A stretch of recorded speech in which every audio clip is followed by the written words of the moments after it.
quarta-feira estudando a palavra. Embora a conclusão de Miller tivesse alguns erros, a metodologia de estudo que ele criou serve de base até hoje. Eu quero convidar você a analisar alguns textos da palavra de Deus que se encontra aqui, primeiramente, no livro de Mateus, no capítulo 4. Você deve conhecer a tentação de Jesus. É dito que Jesus foi levado pelo Espírito até o deserto, onde jejuou por 40 dias e 40 noites. E naquele contexto, Jesus teve fome.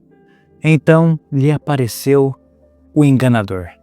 Está aqui em Mateus capítulo 4, o verso 3. Então, o tentador, aproximando-se, lhe disse: Se és filho de Deus, manda que essas pedras se transformem em pães.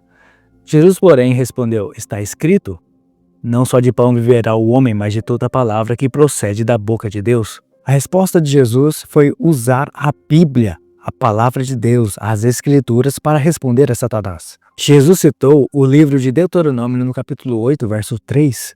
Nem só de pão viverá o homem, mas de toda a palavra que sai da boca de Deus. A segunda tentação, Satanás leva Jesus até o alto do pináculo para que ele pudesse se atirar dali. E Satanás disse: Pula, Jesus, porque está escrito: aos seus anjos ordenará a teu respeito que te guardem, e eles te susterão nas suas mãos para não tropeçares em alguma pedra. Satanás falou assim: se és filho de Deus, então faça isso aqui. A resposta de Jesus é: também está escrito, não tentarás o Senhor teu Deus. Tanto Satanás quanto Jesus usaram a Bíblia, usaram as Escrituras, só que Jesus usou a Escritura dentro do seu contexto. Satanás queria levar Jesus a pecar, com o pecado da presunção, mas ele não conseguiu essa artimanha, porque Jesus usava as Escrituras para responder às tentações do inimigo. A terceira e última tentação, Satanás mostrou os reinos desse mundo, as glórias desse mundo, e disse a Jesus: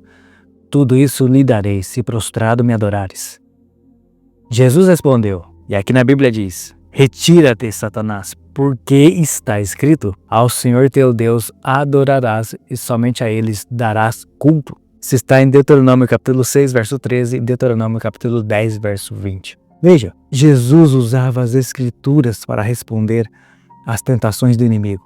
Isso indica que Jesus tinha uma grande sabedoria, um grande conhecimento a respeito da palavra de Deus. Estudando juntos é o que nós precisamos: examinar, esquadrinhar as Escrituras.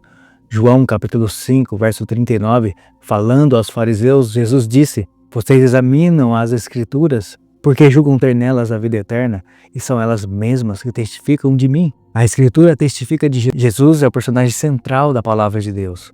Elas testificam de Jesus e os fariseus examinavam, estudavam, mas não estavam vendo à sua frente o Messias. Nós também precisamos examinar.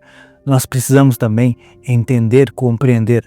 Jesus é nosso maior exemplo. Se ele usava as Escrituras para responder ao inimigo, nós também precisamos ter uma vida de oração e também buscar o conhecimento, estudar juntos para crescer na palavra de Deus.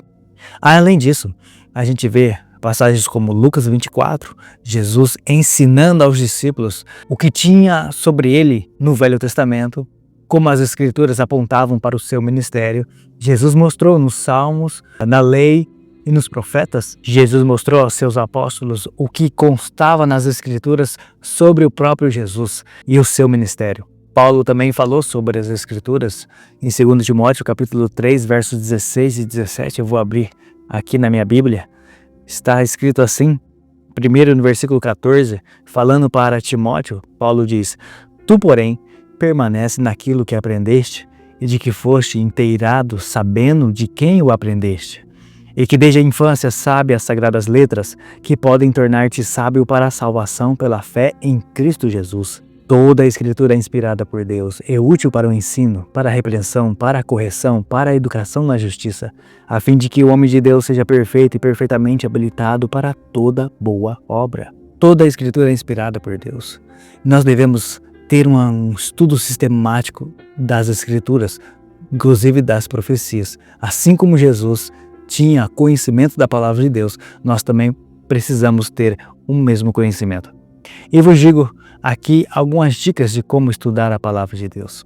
Se você vai estudar algum assunto da Bíblia, por exemplo, sobre o céu, você encontra todos os textos que falam sobre o céu, direto ou indiretamente, e os analisa para ter uma conclusão lógica.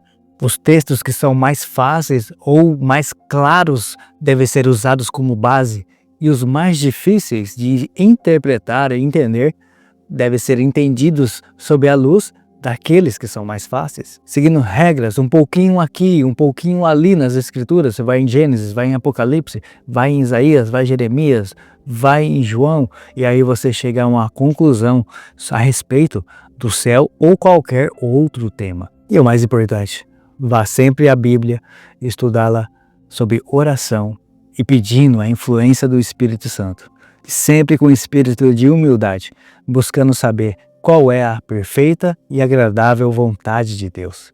Assim, meus irmãos, eu convido você a continuar estudando a Palavra de Deus e conhecendo cada vez mais sobre o Deus Criador dos céus e da terra.